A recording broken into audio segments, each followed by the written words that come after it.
welcome back to the United States Handball Association's 60th National Collegiate Handball Championships here at Missouri State University. Seeing a replay of the men's finalist right there, Kieran Neary, as he's being congratulated by Jeff Strybeck in a match that just took place a couple seconds ago. There's nothing like the slow motion handshake after the real handshake in the court. As we are now ready to go live into the court here for Annie Szutenbach, who is representing ITT, and her sparring partner here, ready? which is Stephanie Coleman. Actually, Stephanie's from ITT. That's right. Annie is from Lake Forest. That's She's right. a senior there, Dave. She's been playing since she started at Lake Forest. Point. That's, I believe, a number 7 seed versus number 10 seed. 7 going to Stephanie Coleman. 1-0. Stephanie, Dave, has been playing for 8 years. Short, short. She loves not only her handball, but also Gaelic football and basketball. Ignorantly, I asked her if women played Gaelic football. I didn't know that they did, Dave, but Mark. they do. Well, it's a learning experience 2-0. for you, Dave Fink. I know you're learning that women actually do play the same sports that men do. Do they play tackle football? Yes, they do. Really? Mark. I'm surprised you don't even know this. Well, I just haven't seen it. I mean, Huh. It's embarrassing. 3-0.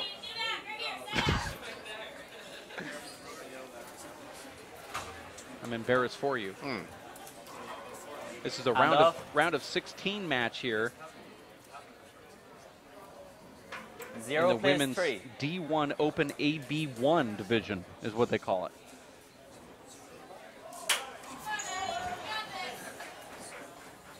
Hand off.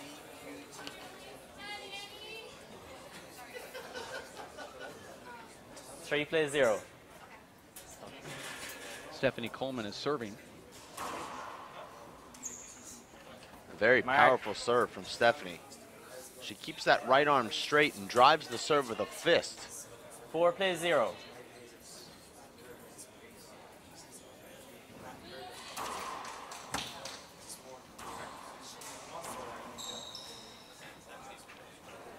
Annie Davis, a biology major. She's going to be trained to become a pharmacist after she completes her degree 5 here plays 0. this spring. Right now, Dave, she'll need to figure out a prescription for the Stephanie Coleman power. Well, Stephanie Coleman has a lot of power in that back corner right there, and it's very hard for those that don't know how to play that revolving door. Some players like to step back and use their left, and if you're not a developed player, that's almost like a, you know, it's like a death sentence in a way. You almost have to follow that ball around and play it properly in order to hit it. A little disappointed I didn't get any credit for looking for the prescription, though. I chuckled. I thought that Didn't was hear great. it. I was there. You're watching the 60th Collegiate National Handball Championships live here If only Marcus could see me now. in Springfield, Missouri. We're at Missouri State University, where it's a women's round of 16 in the Division I class. Stephanie Coleman from ITT in Ireland, and Check the ball. her counterpart, Annie Szutenbach from LFC. And we remember 7-0. Annie from a couple tournaments last year, of course. We saw her at the Collegiates. She's moving her way up. She gets that ball back with the left hand. Annie loves the camp, Dave. If she's not careful, she'll be setting up a tent here in about 15 minutes out on the quad.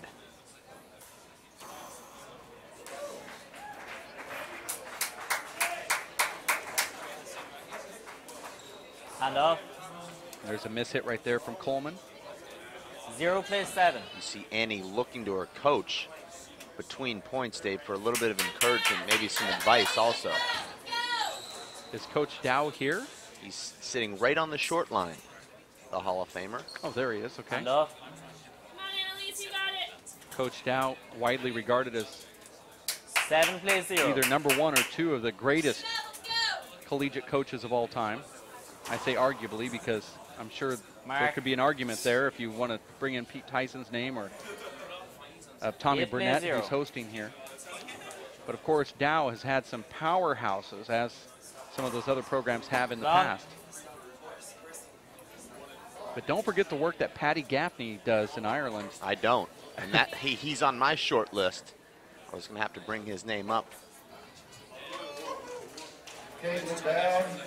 Stephanie Dade uses the back finger padding on her gloves, and she needs them.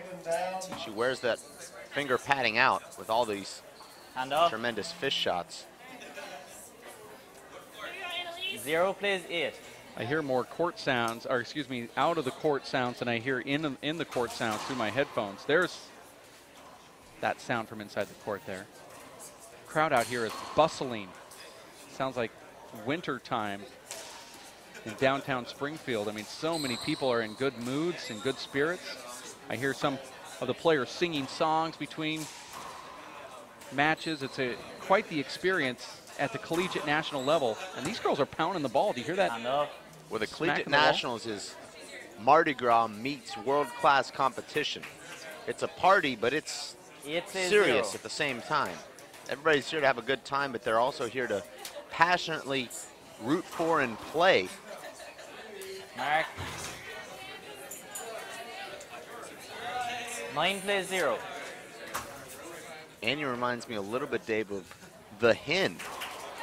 She's got a lot of energy, moves her feet really well. 10 plays 0. Doesn't quite have the gettability yet of the Hen, but I could see her developing that. Short. I like the style of clothing from Annie. She looks like she's about ready to play basketball out there. Loose clothing.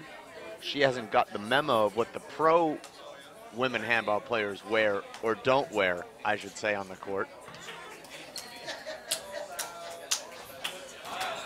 Play it over, play it over.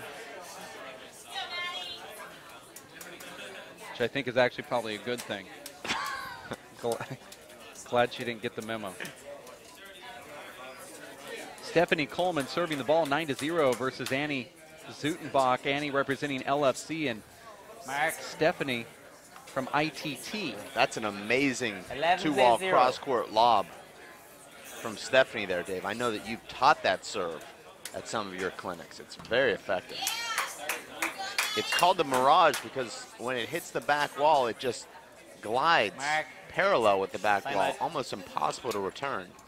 One of the great things about that serve, and really ultimately, some people don't know that they go in there and just get the ball over the line and don't have any strategy involved, but really all you're trying to do is either get an ace on your serve or get a really weak return. And since aces are actually hard to plan for, you should just walk in the box and say, I'm going to get a weak return. And so my next thing that I'm going to do, which is what we call the first strike, is either first strike into a kill shot opportunity, a pass shot opportunity, or put the ball back into another defensive spot, just like your serve, to try to get another weak return from your opponent.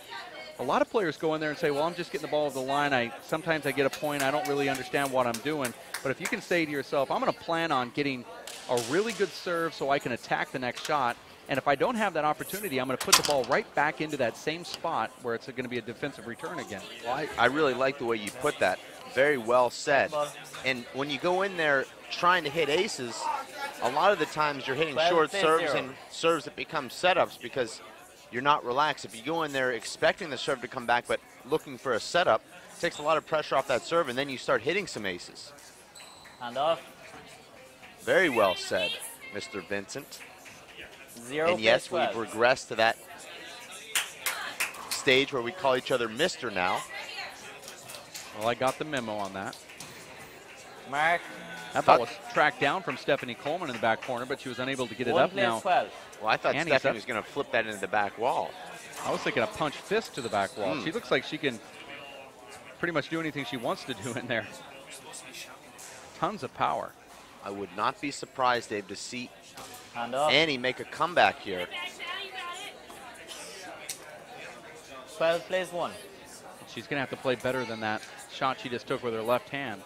Well, that's a difficult spot for any handball player.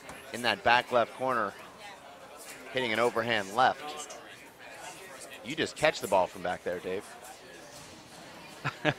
Catch it and throw it back to the server. I mean, why go through the motion and waste more energy? Just catch it and hand it back. I've got a philosophy is that if I go for a shot that I'm trying to execute, and if I miss it, I just take off my gloves, my eye guards, place it on the floor, and I don't come back for about 6 months.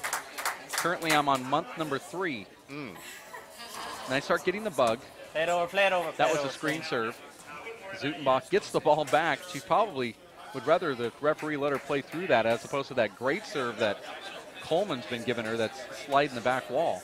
Watch what happens here. Watch what Coleman does. Ball clips that side wall. It's very hard to pick up on the back wall, and that's why I'm telling you, Annie probably would rather take that screen any day of the week since it is a setup off the back wall. 14 plays 1. 14-1 here. I don't like to see referees taking away back wall setups from players. You have plenty of time to adjust to the screen. Annie needs to figure out a way to take that 2-all cross-court lob with her left when it doesn't get to the back wall. She's let a few balls go behind her that became unplayable. 1 plays 14. I'd actually like to see Annie use a fish shot with her left. It doesn't look like she has one. But if she did, she would generate the power that she's struggling to get that ball back to the front wall. Well, she may learn that shot, Dave, in one of the clinics that you'll be teaching this week. It's very interesting what what Annie is doing. Stephanie is getting points off that great lob serve. And so Annie went in there and did the same thing on 2 straight serves. I think that's one good mental thing that you can do in a match when a player is beating you on a certain serve. You go in and give them the same one. It's almost an unwritten rule that your opponent will stop doing it. They're saying, well, I'll stop doing it if you stop doing it. And it actually has worked many times. Now watch what Annie is doing here. You're going to do it to me, I'm going to do it to you. See, and that's the left-handed fist that Annie needs to develop. And now you're seeing Annie score some points, and it's all because of that serve, Dave. Well, Annie's mixed up her serves nicely here, looking for anything that can work to get herself back into this game. She's hitting the ball too sprite. I believe she needs to come over to the right wall a little bit more and take a little pace off this ball. Let the ball actually come down on the side wall. Right now she's hitting it too hard. Here it is. That one's going to come down. See the nice footwork there by Annie. Overhit. Way out. Hand off. And that's where that glass side wall, Dave, can really make a big difference. It's hard to gauge how close the ball actually is to the side wall. 14. You think the ball's right up against the side wall, but that time, for instance, Dave, the ball is about a foot from the side wall. Now, I know that Annie trains on a court at Lake Forest, Dave, that has 2 glass side walls, so she's used to this, but it's always different when you get to a different court, even though you may be used to playing on a side wall glass.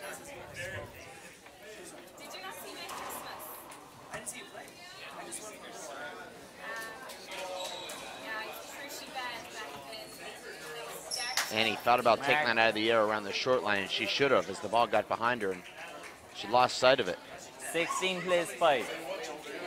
This is the women's round of 16 in the Division I Women's Open A division, featuring Annie Szutenbach and Stephanie Coleman. Stephanie from Ireland, and she's now back in the server's box, which means it's dangerous for Annie. Beautiful shot there from Stephanie. And just like I predicted, Annie gave Stephanie a little taste of her own medicine. What did Stephanie do? She went in there and changed her serve. I think it's just more of an unwritten rule in handball, and players don't ever really discuss it, but if they're getting a lot of points on a serve and you went and changed to their exact same serve, it seems like they just kind of like, well, got a little bit of amnesia there. 18 plays 5. So you're still there on that then? Well, she confirmed it when she went to the power serve. I figured it would happen, and it happened. That's an amazing shot there. Great feet there from Annie, but Stephanie finds that cross-corner kill. 19 plays 5. This is becoming, Dave, the webcast version of the Collegiate Casey Lawler Cup, as we saw in the previous match. Kieran Neary defeating timeout. Jeff Strybig, Ireland versus the USA, and now we have Stephanie Coleman of Ireland taking down Annie Szutenbach here in the first game, as Annie calls her 3rd and final timeout. Stephanie Coleman is the 7th seed and Szutenbach the 10th seed. This is the United States Handball Association's 60th Collegiate National Handball Championships. We're in Missouri, in Springfield, little town Springfield, a farming community here, which has a wide array of classes that you can take at the local college here, from business to law to medical fields, as well as, you know, construction, for example. You can take a lot of different classes. Missouri State University, host of the Collegiate Nationals. About every 3 or 4 years they come here. I want to thank Tommy Burnett for his work with the college students, and of course Mike Dow for his work with his students, as Annie Szutenbach is one of his For his 20 plays ladies. 5, game ball. I believe this is game point, That's and it first game, is, girls. and there is the first game going to Stephanie Coleman from ITT in Ireland. We're going to have game number 2 coming up right around the corner. We're going to take a quick break. For Dave Fink, I'm Dave Vincent. Stick around. More United States Handball Association action courtesy of the World Players of Handball at racefor8.com coming up. Stick with us.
Strikers 0-0. And we are back for game number 2 here in Missouri State University as Annie Szutenbach faces Stephanie Coleman from Ireland. Annie from LFC, Lake Forest College. She loses the first one, gets the first serve in game number 2. This is a women's round of 16 in the Division I Open bracket, Dave Fink. Now the referee, Dave, brought the players back into the court after just 1 minute and 50 seconds instead of the 5-minute allotted time, and we can't find the referees in college like we would in the pros, Dave, but we can withhold their meals. So he's been docked his lunch for today. Hand off. Now it's 0-0. Annie coming back with a Z serve with her right hand. Very nice serve. Mark. And that had an amazing angle on it. 1-0. Stephanie had no swing there. This is Annie's first lead of the match. There's a big setup. Hand off. Annie just does not look comfortable taking the ball off the back wall with her left hand. 0-1.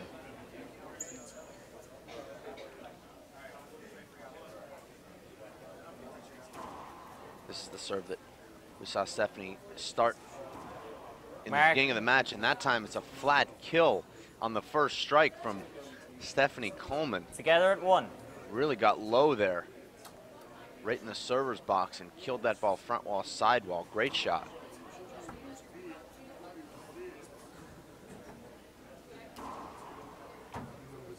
So great to watch these ladies, Dave, because they're having such a great time in there. They really are enjoying themselves. You don't see any arguing with the referee or anything but smiles from both ladies. Just happy to be here, having a good time. That's what this sport's all about. And there's a lucky bounce from Stephanie as that ball checks up as it hits the floor in the left side wall. Score here is 3-1. Scoreboard powered by Zions. Short. Looks like she's using a fist for that serve. It is a fist. She's wearing out that back finger padding on her gloves.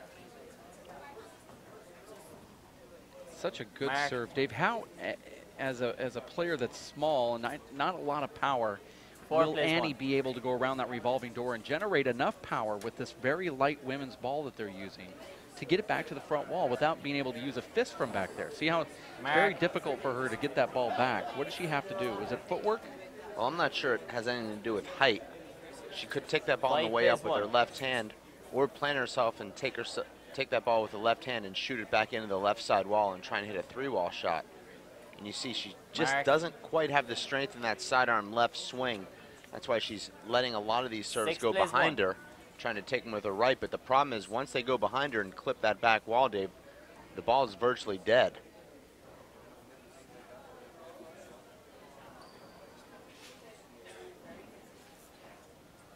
It's almost as if Annie doesn't have enough power with her left hand. But I think what she's doing is she needs to step into the ball with her left as opposed to just throwing her arm at it. And you can see right now a lot of the shots she's taking, she's just kind of flipping with her arm and not actually taking a step at the moment she's hitting it to generate a little bit more power, which is really transferring weight. Well, she's making the same mistake that most players do with their offhand, which is opening up their shoulders too soon. She swings with her shoulders facing the front wall rather than staying square to the side wall. That coiling and uncoiling of your body gives you a lot more power as opposed to just standing and facing the front wall with your shoulders and flailing at the ball.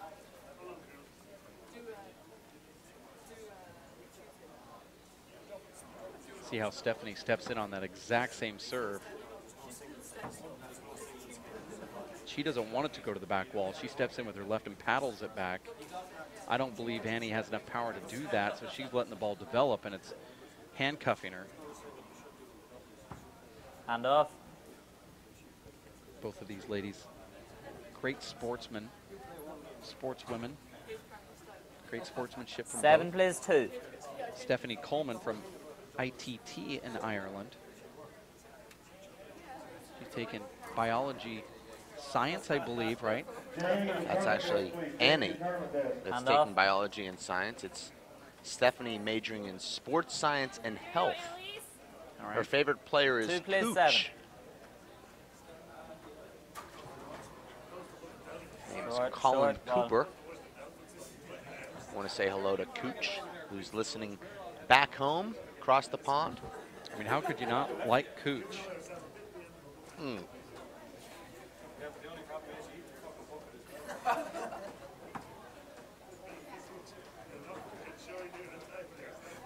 That's the best left-handed shot that Annie's hit thus far in the match, a deep 2-wall pass.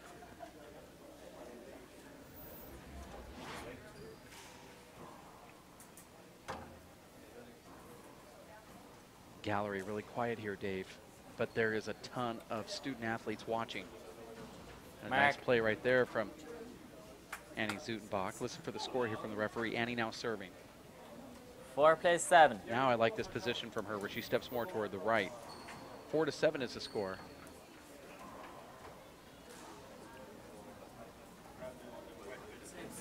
Well, in the last match that we watched, Dave, Jeff Strybig was playing on his home court, and there's another left-handed winner from Annie, but you'll hear a tremendous difference in the decibel level of the gallery when they're watching one of their own.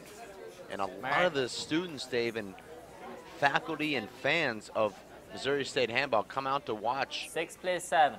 Their hometown players. Almost becomes a Davis Cup-like atmosphere, and you can jot that down there, Dave, in your notes. 1 hour and 6 minutes until the first tennis reference here. 7 plays 6.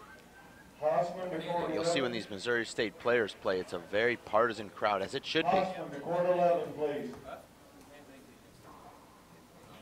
Big setup here.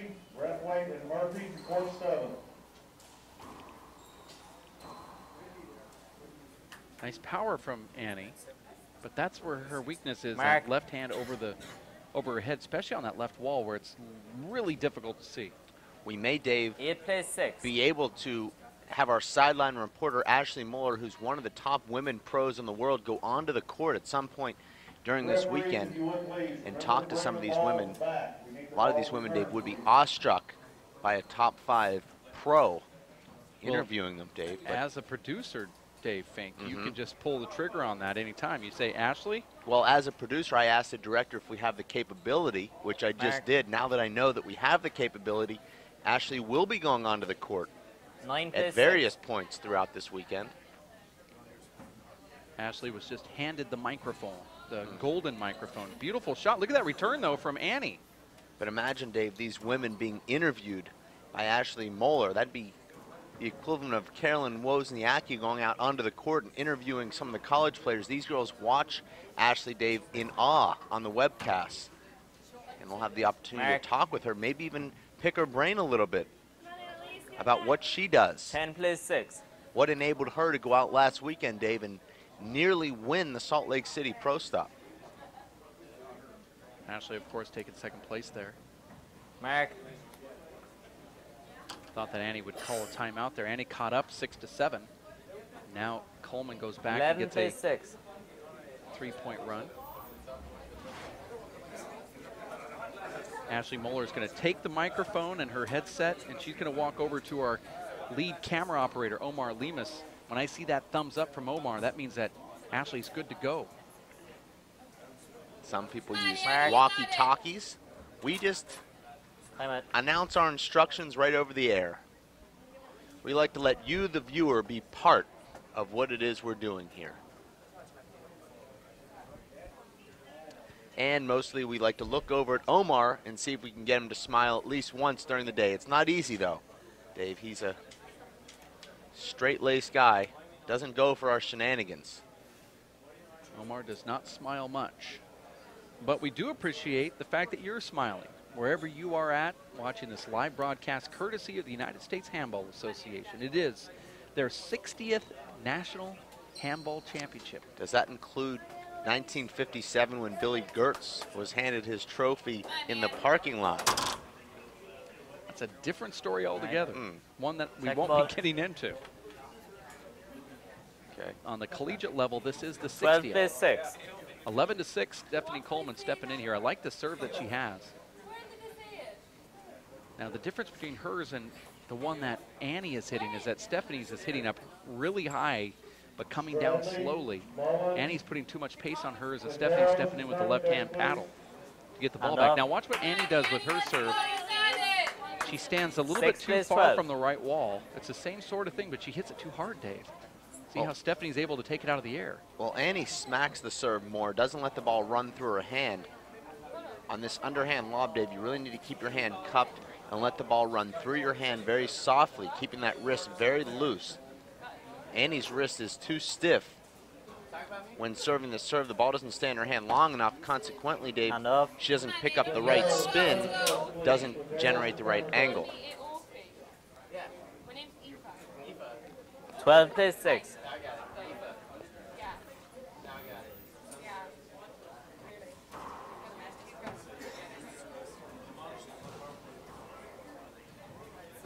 Mark. This has been a much more competitive game, Dave, than the first, although right now it's Stephanie starting to 13 plays 6. Separate herself. She's now just 8 points from winning this match, and no, not 8 rallies, Dave, but 8 points, meaning that she'll have to win now 7 more points while serving. I know we've spent most of the last couple of months telling our viewers how you serve on virtually every rally, as you like to say. Here, not so much. You mean score on every rally? Is that what Yes, you're saying? That's what I tried to say, unsuccessfully. Well, it proves that I do listen to you. Nice punch right there from Annie, but just blown down the right wall. That was a walk-off shot there from Stephanie. 14, please, 6. She hit it so well, she just started walking away. Almost like a Larry Bird holding his hand up, walking down the court.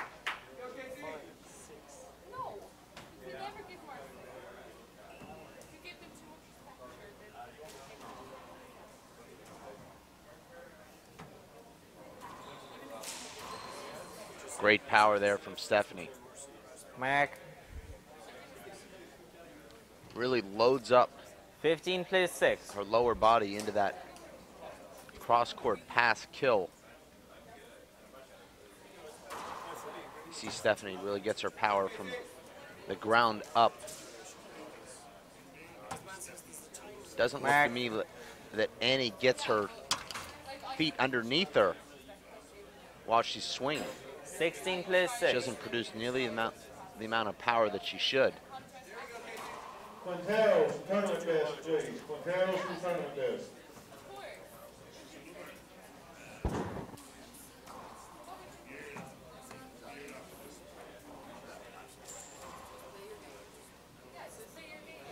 There's a nice position for Annie right there, able to step in and then just clips the corner as Stephanie Coleman. Annie Szutenbach from Lake Forest College, Stephanie from ITT. 17, please, 6. 17-6 women's. Timeout. Can't call a timeout after the score is called from the referee, but well, there goes his dinner. Referee does it anyway. I know that you're taking notes, Dave, and you will go over there and talk to the referee and give him your assessment. These kids they're student athletes, and they are here to learn. Actually, I don't offer unsolicited advice. I'm not the director of the referees here. Okay, I'm going to write this down, that you do not offer unsolicited advice. I'm going to make you sign it. I do not. I'm going to put don't. I hope that's okay. No, it's not. I don't write in contractions. Unsolicited. How you write and speak are two different things. Advice. And then I'm going to make you sign this. And today's date. Let's look here. Unless it's notarized, it doesn't count. Actually, 2/23/12, and your signature here on the paper. Well, unless this is notarized within the next 5 hours, it's void. Well, so.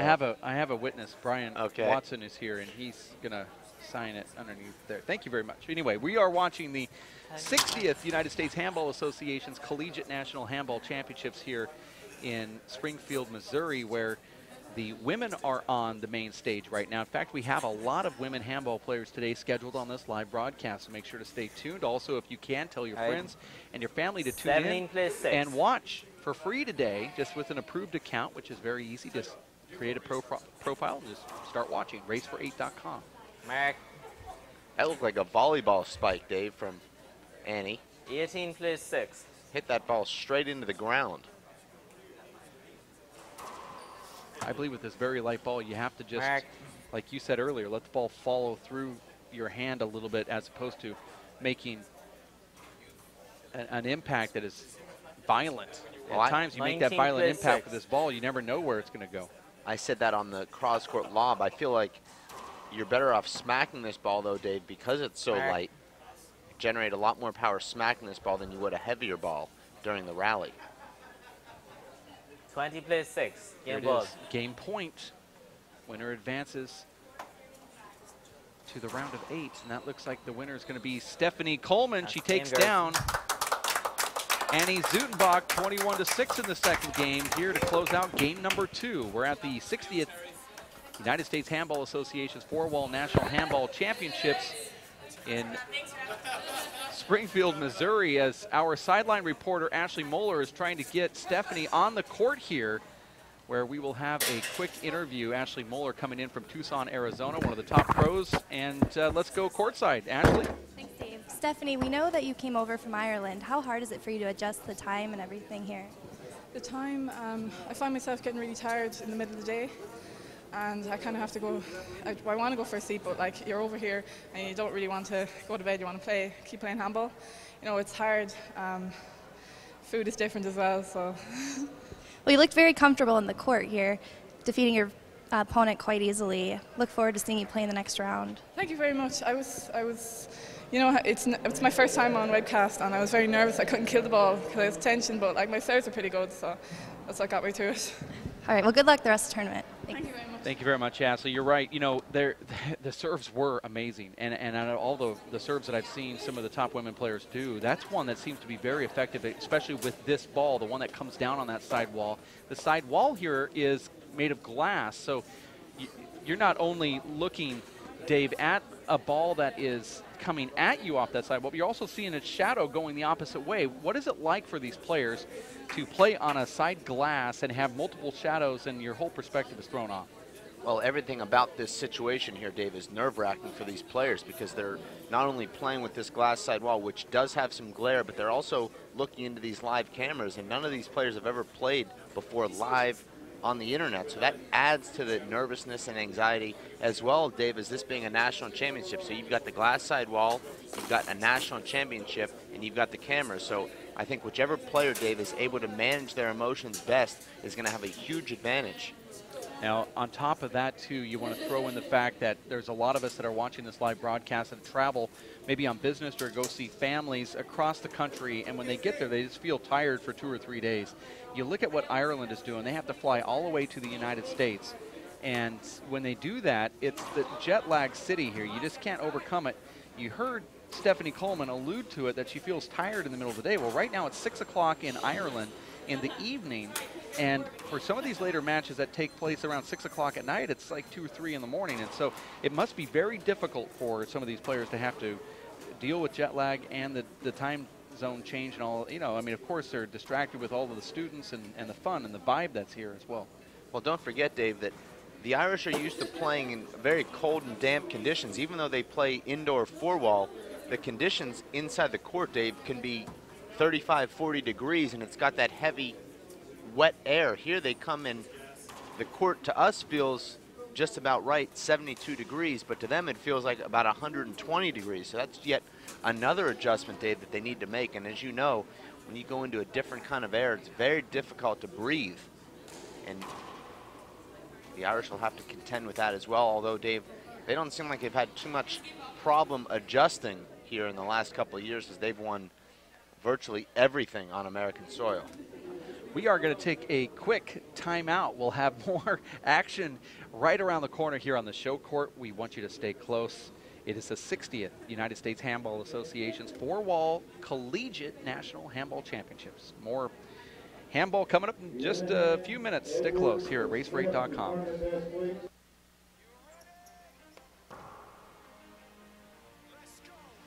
What's up, everybody? I'm here at Placer Sports Complex on the campus of Missouri State University here in Springfield, Missouri. We're in a couple weeks, February 22nd through the 26th. We'll have over 300 student athletes from all over the world getting ready to throw down some fierce competition in the 60th annual USHA National Collegiate Championships. 50% pain, 100% reason to remember the name. He doesn't need his name up in light. There'll be 2 facilities. Here at Placer Sports Complex, we have 12 courts, and also at Hammond Student Center, we have 5 courts over there. People still think that they know him. He knows the code. It's not about the salary, it's all about reality and making some noise. Teams have been gearing up for this 5-day competition all year long. Up for grabs are multiple individual titles, as well as the 3 different team titles: the women's team, men's team, and combined team titles. This is one of the biggest handball events in the world every year. The fact that many misjudge him because he makes a living from writing raps. Put it together himself, got a picture connects. Never asking for someone's help to get some respect. We'd love for you guys to come out, have a good time, and welcome to Bear Country. Mo what? Mo state. This is 20% skill, 80% fear, be 100% clear, cause Ryu was ill. Who would've thought he'd be the one that set the West in flames? And I heard him wreck it with the crystal method, name of the game. Came back, dropped Megadeth, took him to church. I like Bleach, man. Ryu had the stupidest verse, this dude is the truth. Now everybody giving them guest spots.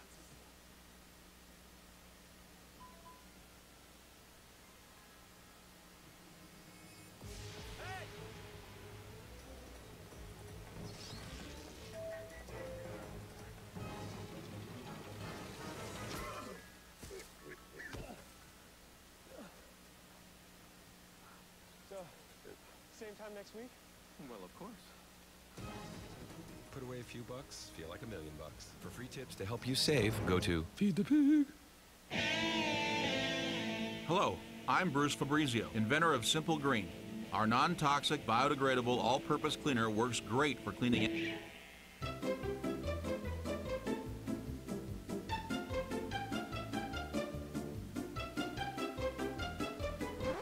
Thank you.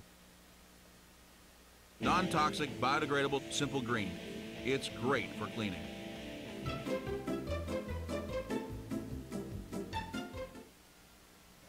For 20 years, the Inner City Handball Association has educated, mentored, and served young people through handball. Young people that participate in the Inner City Handball Association programs have a high graduation rate from high school and continue on to college. Inner City Handball teams are good athletes, good students, and good ambassadors for the sport of handball. We need your help to continue our work. Inner City Handball Association is a registered 501c3 tax-exempt charity. Please donate today. Thank you.